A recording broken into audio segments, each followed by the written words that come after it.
Assalamualaikum warahmatullahi wabarakatuh. Jumpa lagi kita berjumpa dengan saya Arif Rautomo atau Arif RH dalam rekaman video iseng Reborn.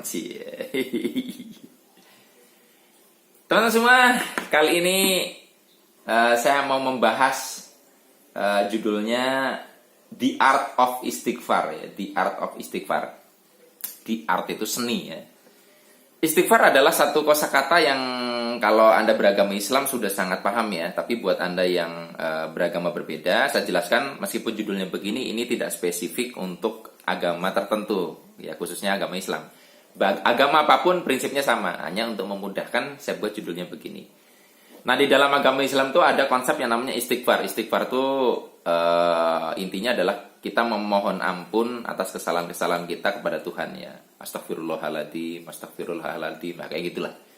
Nah, kalau misalkan Anda ya telusuri dalam khasanah keilmuan keislaman, di sana banyak satu nasihat-nasihat bahwa kalau kita ingin mengalami perubahan di dalam hidup, itu disuruh banyak-banyak mengucapkan istighfar. Nah, namun yang menarik adalah kadang ada dua fenomena di sini. Yang pertama ada orang yang bilang, saya sudah tiga fenomena.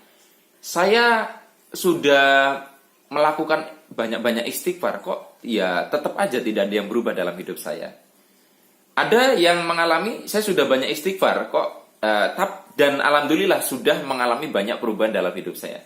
Nah, yang terakhir ada juga, saya banyak-banyak istighfar, kok malah hidup saya malah tambah kacau balau. Nah, sebetulnya apa yang terjadi kok? Ada yang setelah istighfar ya, ada yang kehidupannya tetap aja, artinya tidak ada perubahan, tidak ada perubahan. Kemudian ada yang berubah lebih baik. Ada yang semakin parah. Nah, apakah terus istighfar ini salah? Enggak, itu kan udah diajarkan oleh Nabi macam-macam ya. Jadi yang namanya istighfar ini sebetulnya kan satu tahapan di mana seseorang itu mulai melihat kesalahan ada di dalam dirinya sendiri. Nah, ini nyambung dengan video sebelum ini. Dia mulai belajar. Nah, kenapa istighfar itu penting banget untuk kita itu mengalami perubahan hidup? Gini loh.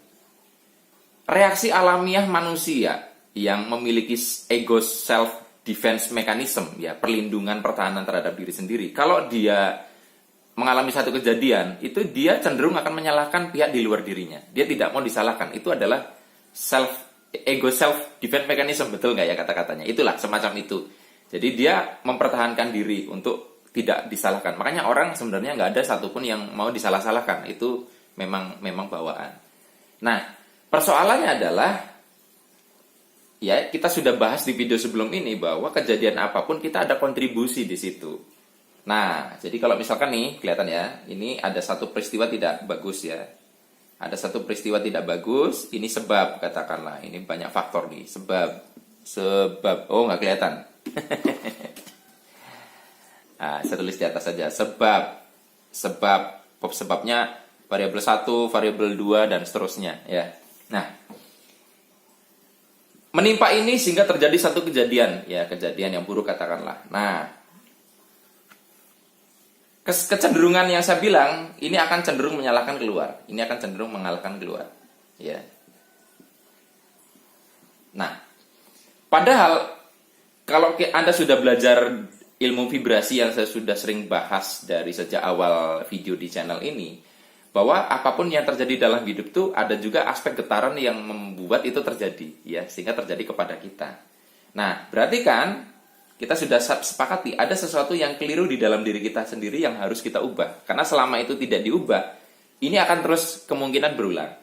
Nah, memperbaiki yang ada di dalam sangat sulit dilakukan ketika kita hanya menyalahkan pihak luar. So, yang perlu dilakukan adalah menyalahkan pihak luar ini harus di stop. Maka ini harus diarahkan anak panahnya bukan keluar, ya, tapi ke arah dalam. Nah, untuk mengarahkan ke arah dalam ini, makanya kita menyadari atau membangun kesadaran bahwa ada kesalahan yang ada dalam diri kita sendiri. Nah, di situ Seharusnya kesadaran itu yang dibangun ketika mengucapkan astagfirullahaladzim. Astagfirullahaladzim adalah bukan menyalahkan pihak luar. Nah, sementara saya lihat di sinetron-sinetron itu salah kaprah ya. Ketika ada orang yang mungkin sedang kesel terus astagfirullahaladzim, nudingnya keluar. Harusnya astagfirullahaladzim, harusnya ke dalam. Dia yang salah. Nah, ini ketika Anda mengatakan astagfirullahaladzim, harusnya nunjuknya ke diri sendiri, ke dalam. Nah, itu dia ya. Nah, ketika sudah melihat ke dalam ya, mengarah ke dalam, maka membuka ruang kemungkinan untuk membenahi apa yang ada di dalam diri kita, dan kalau ini sudah terbenahi, maka kehidupan akan berubah. Itu sebetulnya. Nah, jadi konsepnya ini sebenarnya, kenapa kehidupan seseorang berubah? Karena dia mulai menyadari bahwa ada porsi kesalahan dalam dirinya yang harus dibenahi. Ya. Kenapa ada yang tetap sekarang? Kenapa kok ada yang hidupnya tetap tidak berubah? Ya, atau bahkan semakin parah?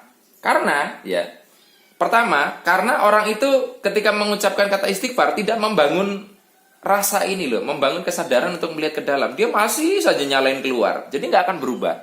Itu yang pertama. Yang kedua, ada orang yang tetap hidupnya atau tidak berubah atau semakin parah karena dia saking melihat ke dalamnya, ya, terus menyalah-nyalahkan dirinya sendiri. Ya, akhirnya mempanis, menghukum dirinya sendiri.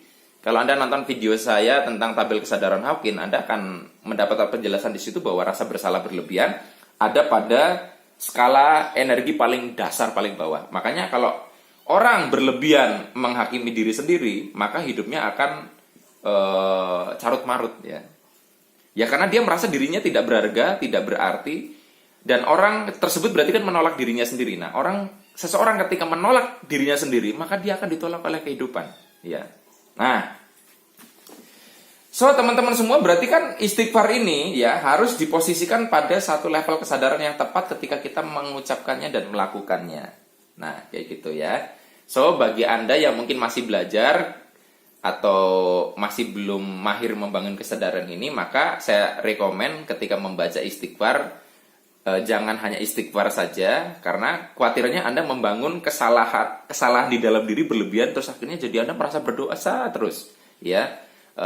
Akhirnya Anda tidak merasa terbebaskan dengan melakukan istighfar itu, sehingga Anda perlu mengucapkan kata-kata yang lain, bisa ya Rohman, ya Rohim, pokoknya kata-kata di mana kita merasa bahwa Tuhan itu Maha Pengampun, Maha Besar, Maha Pengasih, Maha Penyayang, dan seterusnya. Jangan istighfar toh, tapi setelah istighfar Anda lanjutkan dengan bacaan-bacaan yang lain. Nah, jadi